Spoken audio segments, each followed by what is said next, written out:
वासुदेवं सुतं देवं कंसचाणूरमर्दनं देवकी परमानंदम कृष्णं वंदे जगद्गुरु। बोलो श्री कृष्णचंद्र भगवान की जय। श्रीमद् भगवद गीता दूसरा अध्याय।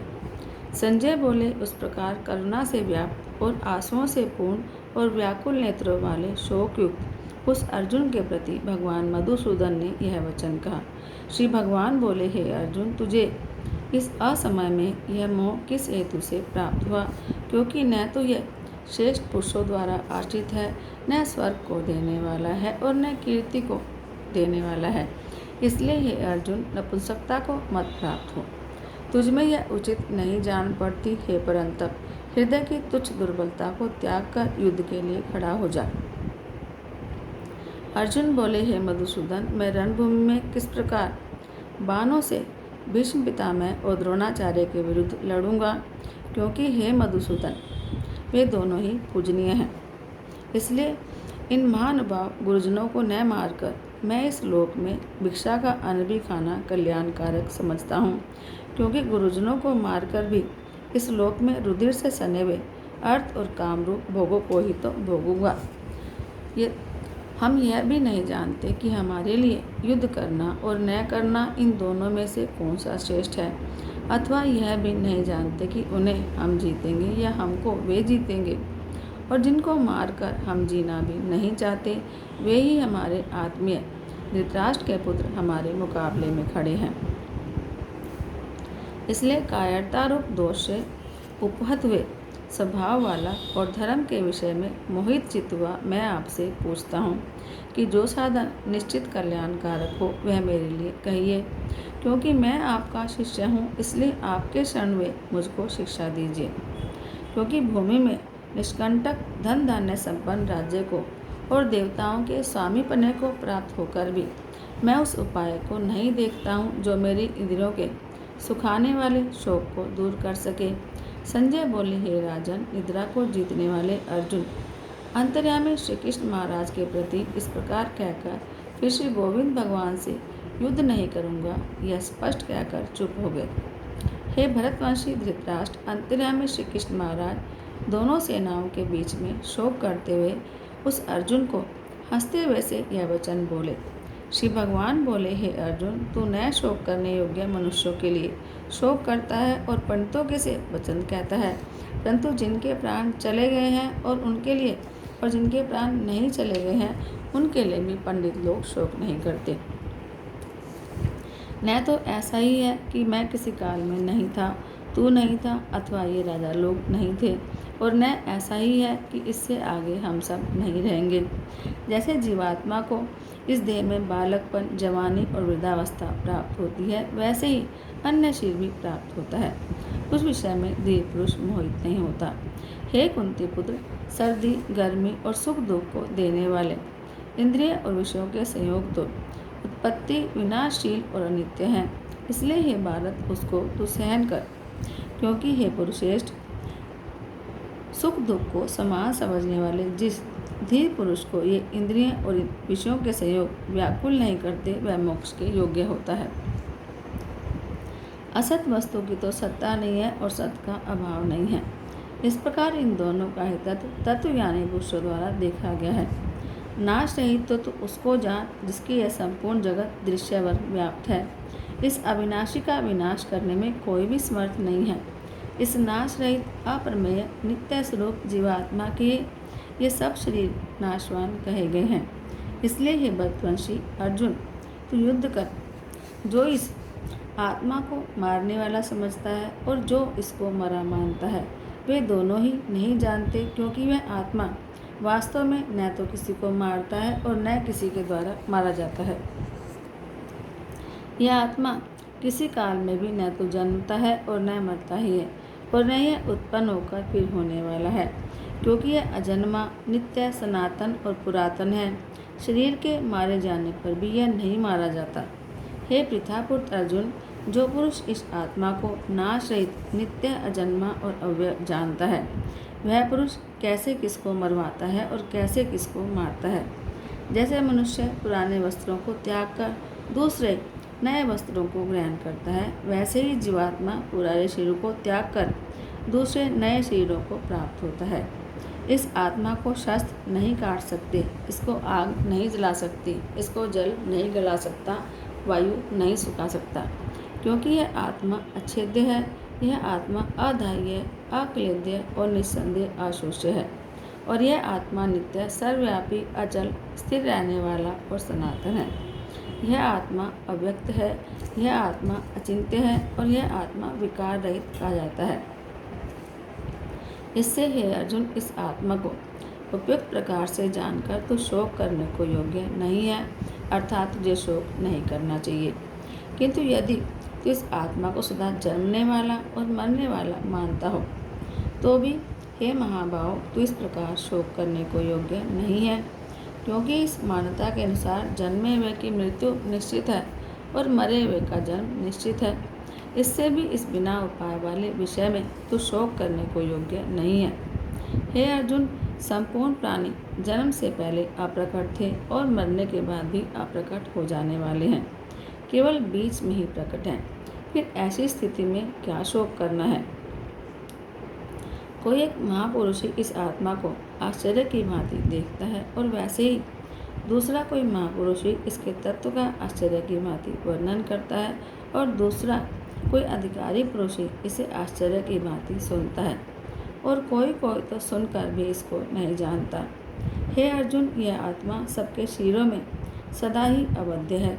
इस कारण संपूर्ण प्राणियों के लिए तू शोक करने के योग्य नहीं है, और अपने धर्म को देखकर भी तू भय करने योग्य नहीं है, अर्थात तुझे भय नहीं करना चाहिए, क्योंकि क्षत्रिय के लिए धर्मयुक्त युद्ध से बढ़कर दूसरा कोई कल्याणकारी कर्तव्य नहीं है। हे पार्थ, अपने आप प्राप्त हुए और खुले हुए स्वर्ग के द्वार रूप इस प्रकार के युद्ध को भाग्यवान क्षत्रिय लोग ही पाते हैं। किंतु यदि तू इस धर्मयुक्त युद्ध को नहीं करेगा तो स्वधर्म और कीर्ति को खोकर पाप को प्राप्त होगा, और सब लोग तेरी बहुत काल तक रहने वाली अपकीर्ति का भी कथन करेंगे, और मान्य पुरुष के लिए अपकीर्ति मरण से भी बढ़कर है। और जिनकी दृष्टि में तो पहले बहुत सम्मानित होकर अब लघुता को प्राप्त होगा, वे महारथी लोग तुझे भय के कारण युद्ध से हटा हुआ मानेंगे। तेरे बैरी लोग तेरे सामर्थ्य की निंदा करते हुए तुझे बहुत से न कहने योग्य वचन भी कहेंगे। उससे अधिक दुख और क्या होगा? या तो तू युद्ध में मारा जाकर स्वर्ग को प्राप्त होगा, या संग्राम में जीतकर पृथ्वी का राज्य भोगेगा। इस कारण हे अर्जुन, तू युद्ध के लिए निश्चय करके खड़ा हो जा।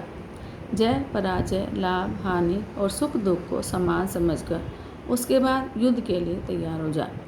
इस प्रकार युद्ध करने से तू पाप को नहीं प्राप्त होगा। हे पार्थ, यह बुद्धि तेरे लिए ज्ञान योग के विषय में कही गई, और अब तू इसको कर्म योग के विषय में सुन। जिस बुद्धि से युक्त हुआ तू कर्मों के बंधन को भली भांति त्याग देगा, अर्थात सर्वथा नष्ट कर डालेगा। इस कर्मयोग में आरंभ का अर्थात बीज का नाश नहीं है, और उल्टा फल रूप दोष भी नहीं है, बल्कि इस कर्मयोग रूप धर्म का थोड़ा सा भी साधन जन्म मृत्यु रूप महान भय से रक्षा कर लेता है। हे अर्जुन, इस कर्मयोग में निश्चयात्मिका बुद्धि एक ही प्रकार की होती है, किंतु अस्थिर विचार वाले विवेकीन सकाम मनुष्यों की बुद्धियाँ निश्चय ही बहुत भेदों वाली और अनंत होती हैं।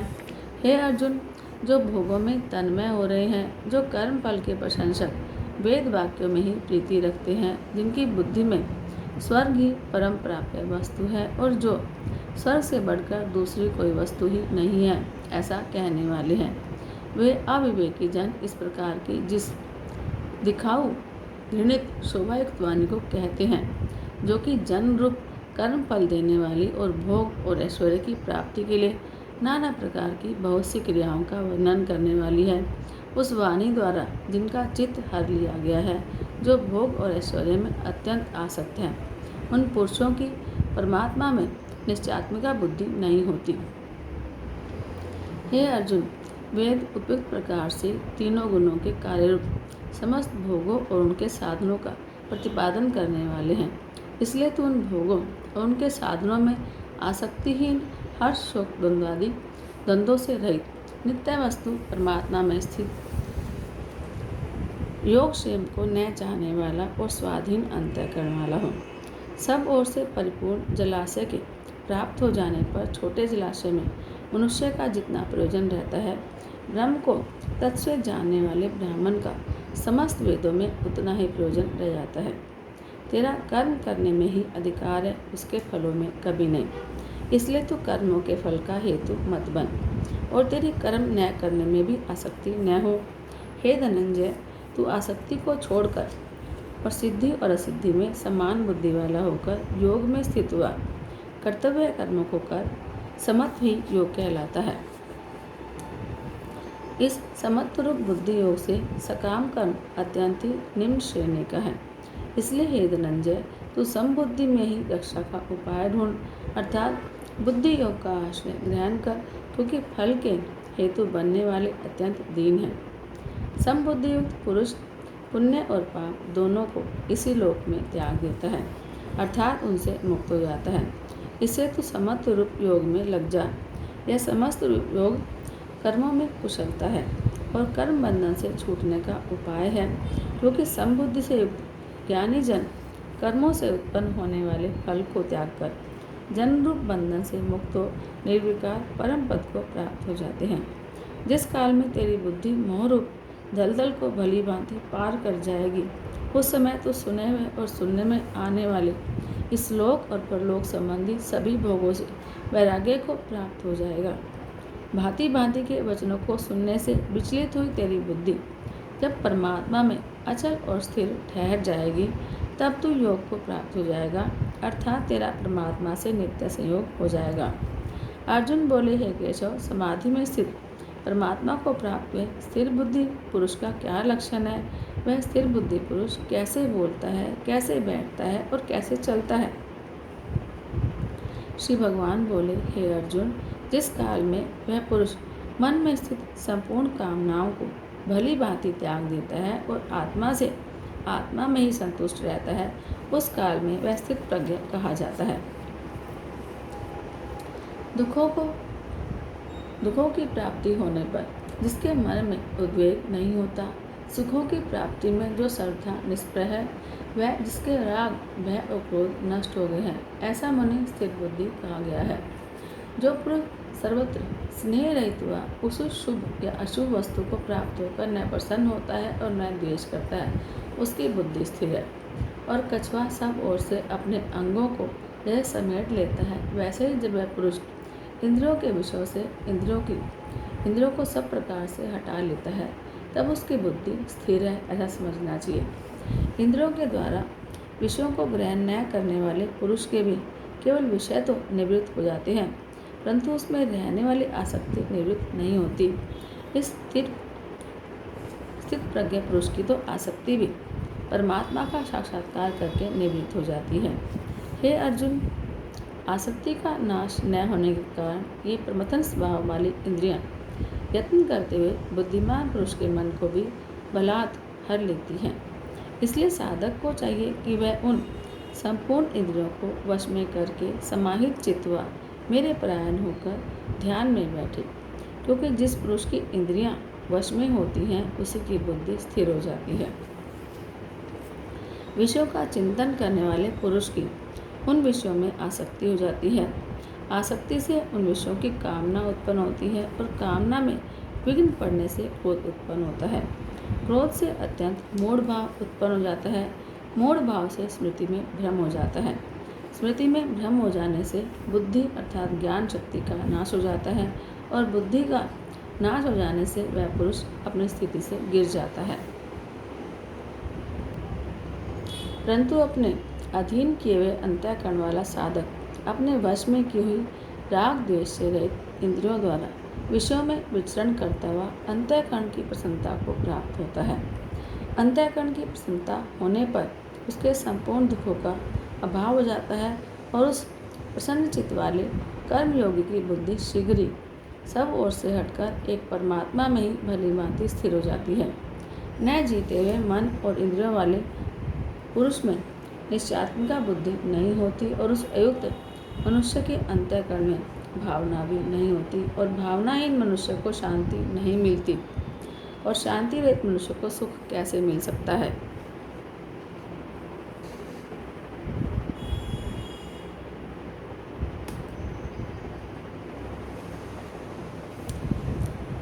क्योंकि जैसे जल में चलने वाली नाव को वायु हर लेती है, वैसे ही विश्व में विचरती हुई इंद्रियों में से मन जिस इंद्रिय के साथ रहता है, वह एक ही इंद्रिय उस युक्त पुरुष की बुद्धि को हर लेती है।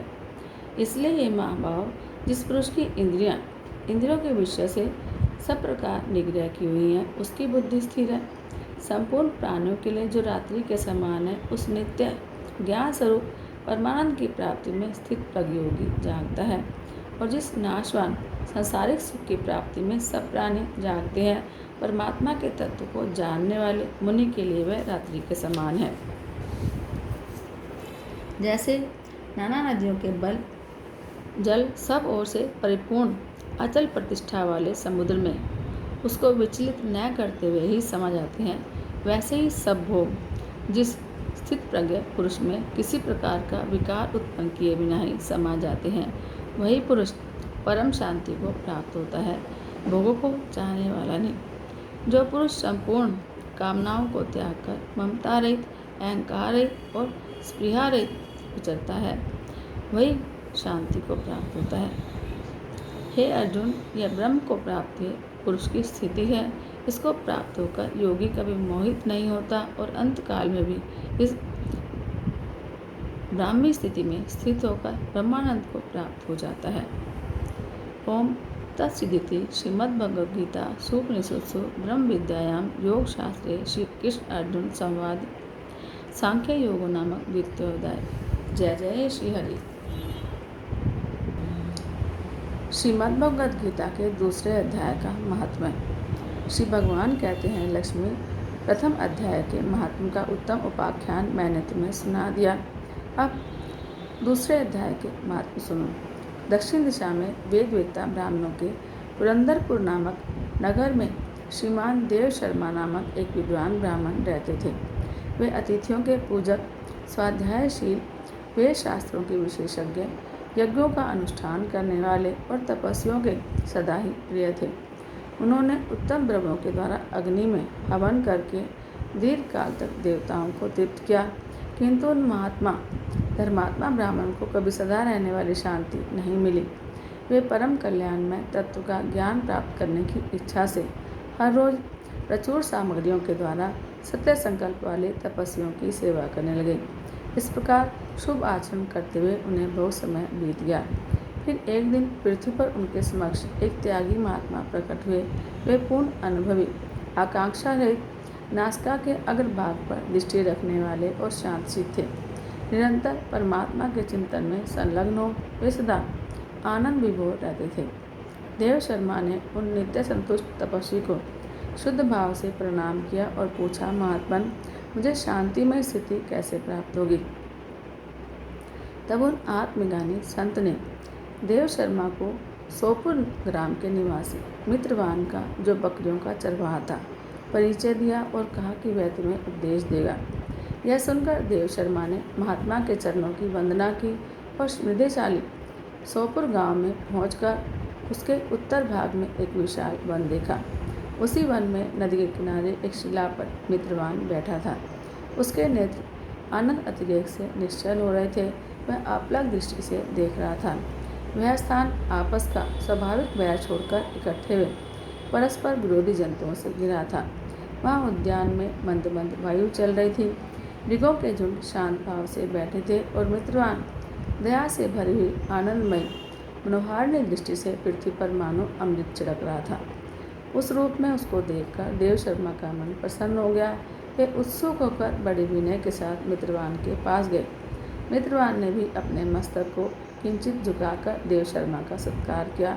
फिर विद्वान देव शर्मा अनन्यचित से मित्रवान के समीप गए और जब उसके ध्यान का समय समाप्त हो गया, उस समय उन्होंने अपने मन की बात पूछी।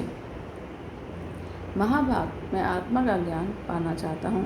मेरे इस मनोरथ की पूर्ति के लिए मुझे किसी ऐसे उपाय का उपदेश कीजिए जिसके द्वारा सिद्धि प्राप्त हो चुकी हो। देव शर्मा की बात सुनकर मित्रवान ने एक क्षण तक कुछ विचार किया उसके बाद इस प्रकार कहा, विद्वान, एक समय की बात है, मैं वन के भीतर बकरियों की रक्षा कर रहा था। इतने में ही एक भयंकर व्याघ्र पर मेरी दृष्टि पड़ी, जो मानो सबको खा लेना चाहता था। मैं मृत्यु से डरता था, इसलिए व्याघ्र को आते देखकर बकरियों के झुंड को आगे करके वहाँ से भाग चला।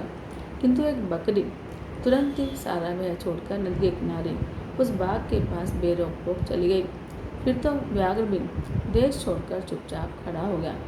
उसे इस अवस्था में देखकर बकरी बोली, व्याघ्र, तुम्हें तो अभिष्ट भोजन प्राप्त हुआ है। मेरे शरीर से आँस निकालकर प्रेम पूर्वक खाओ ना। तुम इतनी देर से खड़े क्यों हो? तुम्हारे मन में मुझे खाने का विचार क्यों नहीं आ रहा?